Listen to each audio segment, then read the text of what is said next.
This is the first thing I've written in weeks.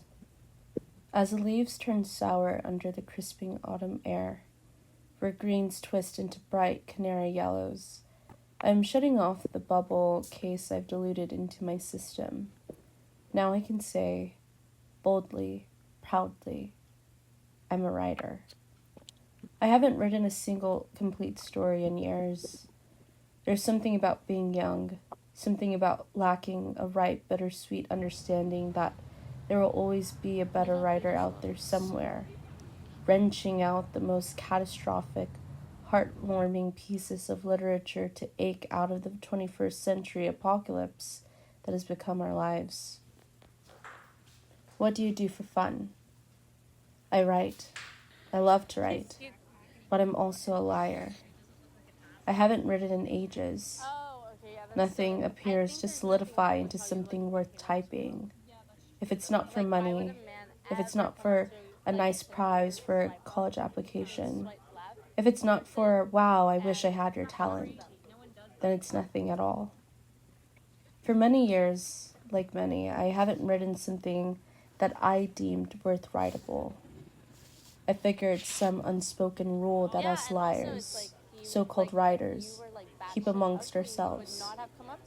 I wear the badge of writer without coming up with a single story for months. As my heart thaws into the figure of a person I somewhat recognize before the dreadful heartbreak.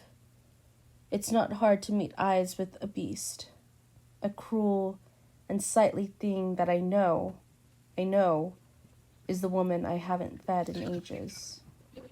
Today, and probably for a silent half year or so, I've always wanted to pick up a pen and write something that was for me.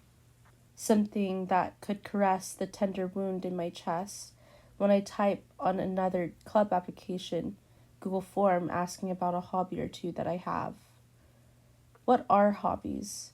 And why do we fall into the pit of not having them when we grow up?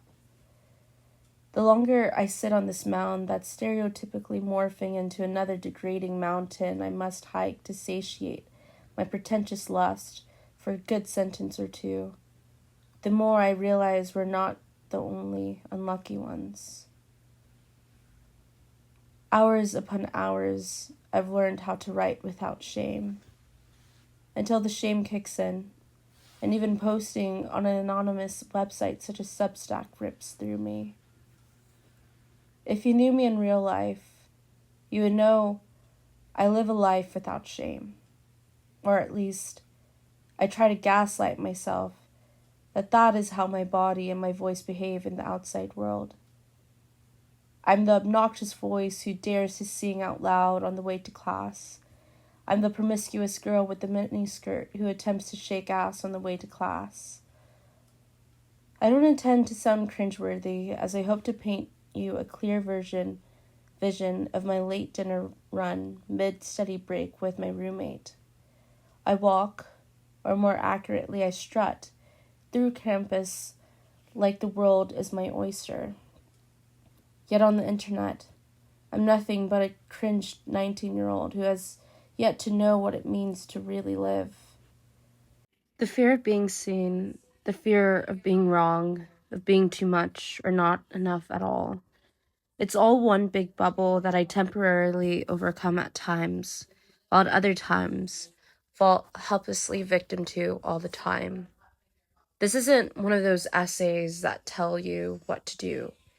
It's more so a visible promise to myself that I will have to learn to be seen, hideously real, because there's a mission and duty I must oblige myself to maintain to let the life inside of me thrive. About a few days later, sitting with this notion, a lot within me is telling me that I shouldn't post this.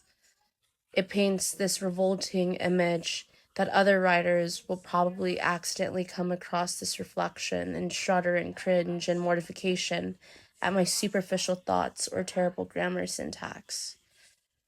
But I don't care. Hi, Internet. You can't even I speak anymore right now. I've lost my voice. 15 minutes. Fucking. life has knocked me so far off my feet that somehow I naivety can't